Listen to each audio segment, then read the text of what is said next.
পৌরসভার সংযোগ লাইনে নেই পানি, বাধ্য হয়ে নলকূপ স্থাপন করে পানি উত্তোলন করতে বাধ্য হচ্ছেন বাসিন্দারা।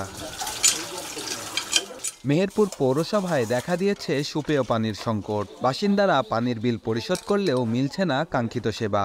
এলাকাবাসী বলছেন, পৌরসভার পাইপলাইন থেকে যে পানি মিলছে তা অতিরিক্ত আয়রন ও দুর্গন্ধযুক্ত। এ কারণে অতিরিক্ত খরচ করে নলকূপ স্থাপন করতে হচ্ছে। এই লাইনে পানি আমরা পাচ্ছি না, লাল আয়রনে কল জাম হয়ে যাচ্ছে। যেহেতু পানি পাচ্ছি না সেহেতু আমাদের মোটর নিতে বাধ্য হয়েছি আর কি। তারা লাইন কর্তনও করেনি, কোনো বিকল্প ব্যবস্থাও করেনি। চালু হলে আমাদের স্থানীয় মানুষ কিছু কর্মসংস্থাও বাড়বে। আমরা চাই যে জিনিসটা আর হোক, রানিং হোক। এদিকে পানি সংকট নিরসনে 2019 সালে 9 কোটি টাকা ব্যয়ে একটি পরিশোধনাগার নির্মাণ হলেও তা চালু হয়নি। দিনের পর দিন পড়ে থেকে নষ্ট হচ্ছে যন্ত্রাংশ। এজন্য পৌরসভা কর্তৃপক্ষকে দুষছে জনস্বাস্থ্য প্রকৌশল বিভাগ।